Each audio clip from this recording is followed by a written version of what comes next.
Hey guys, how's it going? Kripparrian here. Today I want to give you guys the rundown and my overall experience, thoughts, and things I'd like to see stemming from my Oktoberbrawl experience. So, Oktoberbrawl, it's over. A lot of people ask me, when are the finals happening? It's done. This video I'm going to go over all the stuff that happened and the interesting things that I've learned throughout this whole experience. So what is Oktoberbrawl? Oktoberbrawl was a system where Twitch and Blizzard came together and tried to promote Hearthstone while selling a bunch of Twitch Prime memberships. And Twitch Prime is pretty nice because you get all the Amazon Prime benefits, plus the Twitch Prime, plus the free sub and all that. So it's a pretty good thing, and yeah, why not? I thought it would be pretty cool. It looked like a pretty nice idea, and it was a pretty cool experience overall. There were 3 players on each team. Our team had myself, Reynad, and Alstraza. The other team, a bunch of other guys. Some people said the teams are unfair and all that, but that didn't really matter too much. We started on accounts that had absolutely nothing, and over the course of a few weeks, at the start of every week, we would get, I think it was about 10 packs of 2 different sets.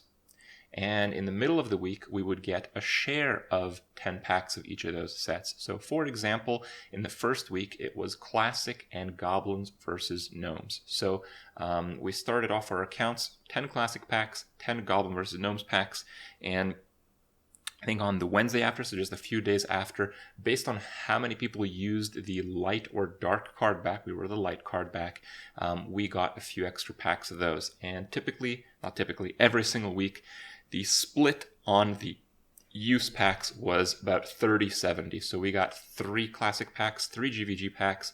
The other team got 7 classic packs, 7 GVG packs. And that carried out throughout the weeks, throughout the different expansions.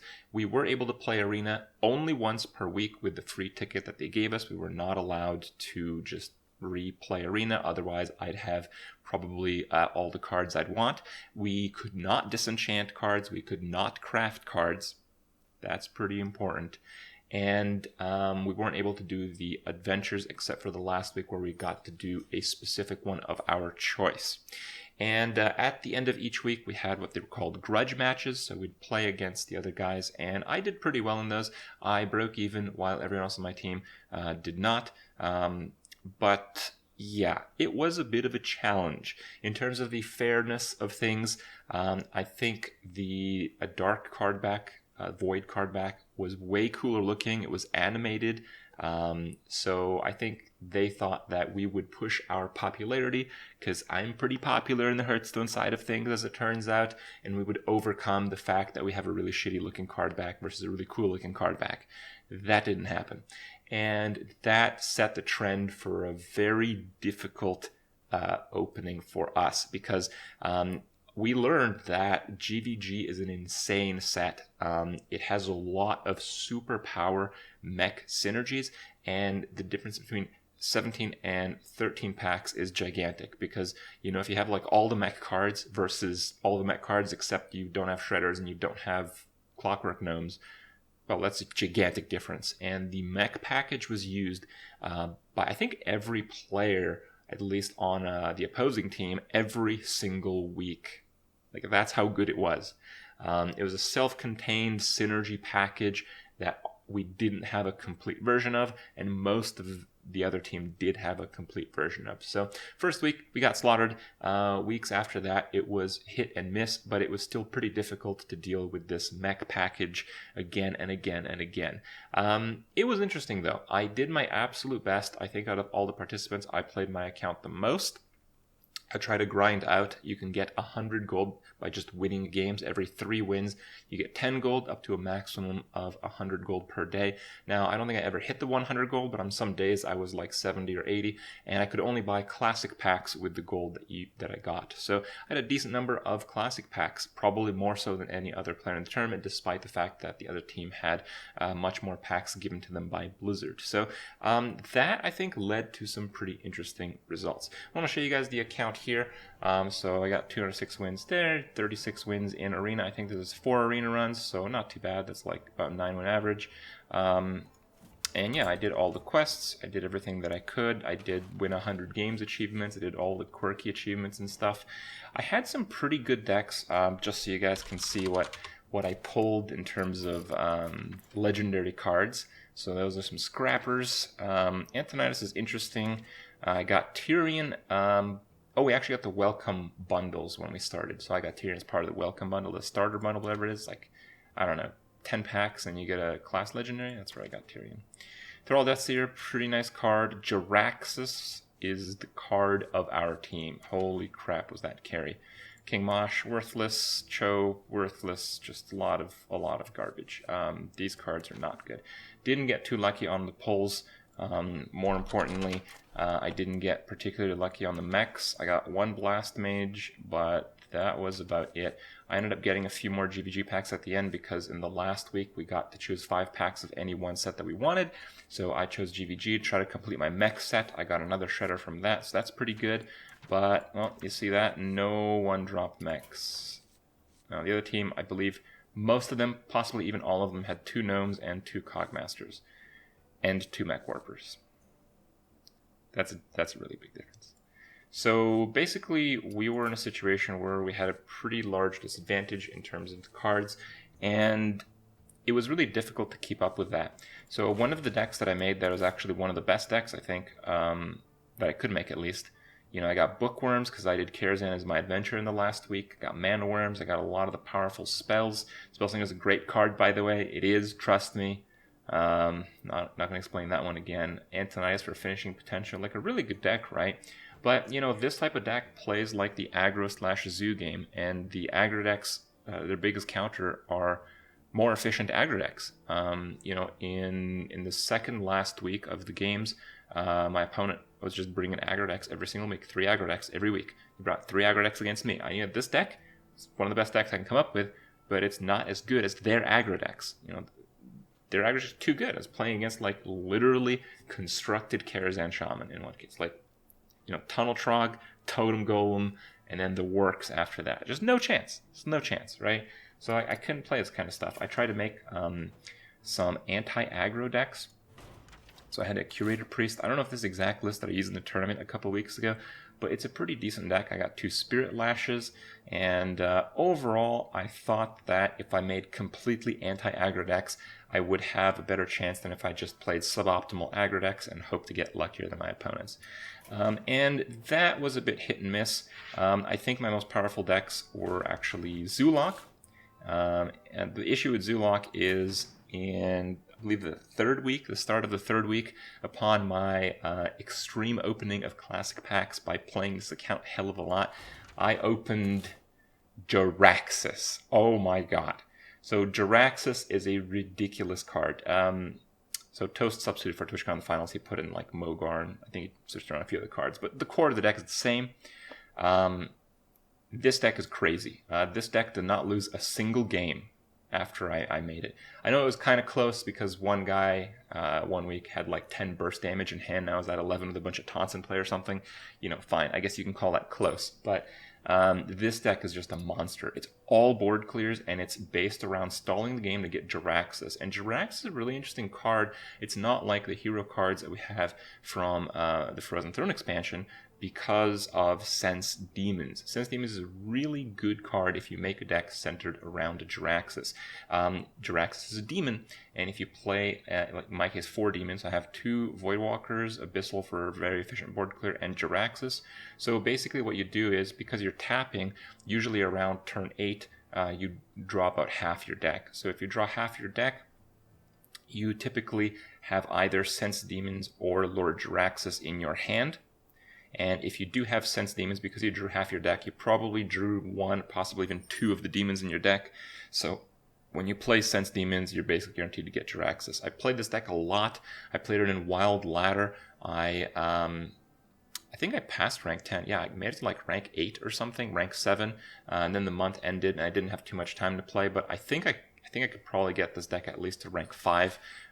The issue in Wild Ladder that I experienced is a lot of people play Wild because they want to play their favorite combo decks, and you know, the late game's win condition of this deck is playing Jaraxxus. It obviously doesn't work against combo decks when you set your maximum life to 15. So it's really bad against combo, but in the Oktoberbrawl tournament, nobody was going to play combo, so this deck was actually completely unstoppable. And yeah.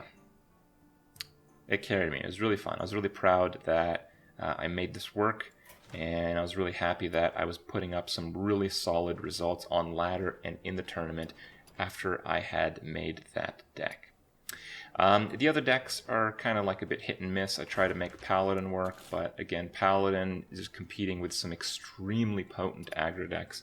It just felt kind of like a waste of time. It didn't really work out.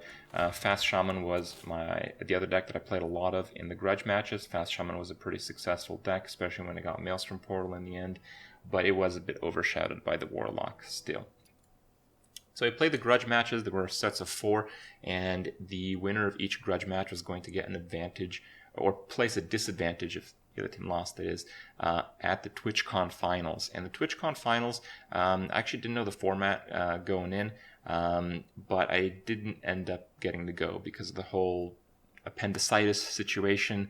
One day before I was supposed to leave for TwitchCon, I was not cleared to fly from the hospital my first day of recovery. So basically, they had to substitute me. Toast played instead of me. He played the Warlock deck and crushed the soul of his opponent. But the other 2 players on my team didn't win, so we didn't win the Oktoberbrawl at TwitchCon. The games are not advertised very well. I don't even remember how I found them, but they're on like TwitchCon's game site. They weren't really posted anywhere else. But they were basically best 2 out of 3. Every player of the team plays 1 deck, their most powerful deck. In our case, that was fine, but we still didn't end up doing too well in the end. But all in all, this is a really cool experience. I have played a lot of free-to-play accounts in the past, and the experience of going from 0 to a stage where you're actually beating seasoned players in ladder, when you're beating players in tournaments with just scraps that you managed to put together, it's a really cool experience. I think it goes to the core of the game on how it's meant to be played and, experienced, really. So I really liked it. I really liked Oktoberbrawl. And I was thinking near the end that this should be an experience that other people should have. And, with Blizzard not really pushing any kind of meaningful features since ever, maybe this is something they might want to take a look at. I know the response could have been better in terms of like people watching tournaments and stuff, but again, on the advertising of these tournaments, it was a little bit weak. So I think that had a lot to do with it. But man, it is so cool to build up these accounts from scratch and to kind of get things periodically. So this is kind of what I suggest. This is kind of how I want to finish this video. I think Blizzard should look at a timed play session. It can be weeks. It can be like a month. It can be like the new type of ladder where you basically are playing an alternate account. So if you want to play, let's say, in next month's ladder, at the start of the month, you pay Blizzard, I don't know, $10, $20. And what happens is when you're part of this ladder, every day you get, let's say, 1 pack of a specific expansion. Everyone gets that same expansion, and you can play as much as you want to try to earn gold to, kind of buy more packs for your account. And as the days develop, the decks get better and better. Maybe some adventures open up, but again, they open up for the same, for everyone on the same adventures, just for it to be really, really fair and to have this progression of developing your decks and accounts from scraps. And basically at the end of the month, you see where people are on the, let's call it void ladder, the temporary 1-month ladder.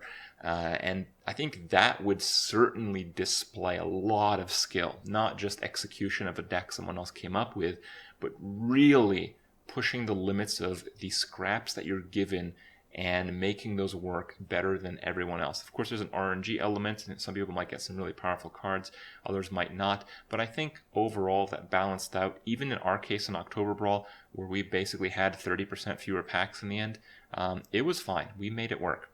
And basically at the end of the month, you get some kind of prizes, you get some kind of recognition, and this account basically gets dumped on your old account. So all the legendaries that you got, all the cards, all the dust, it just gets, kind of crushed on top of your normal account, and another void season of the month starts up again, and you can have this Oktoberbrawl experience every month.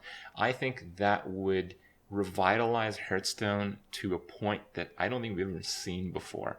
Hearthstone has so much potential, it's just untapped, and I would really like to see some features. I'd really like to see some things moved because it's there. You know, this is such a solid game at a core, but I feel like we're stuck in the system of just releasing another expansion that typically makes the game worse every 3 months, and it's kind of fun to play around with those cards for a while, but it doesn't last until the next expansion cycle, and that's basically the whole thing, right? And for a lot of other people, there's the extra frustration, the fact that they don't want to have to pay as much as they have to keep up with all the cards and all that. So anyway, that's my thoughts on Oktoberbrawl.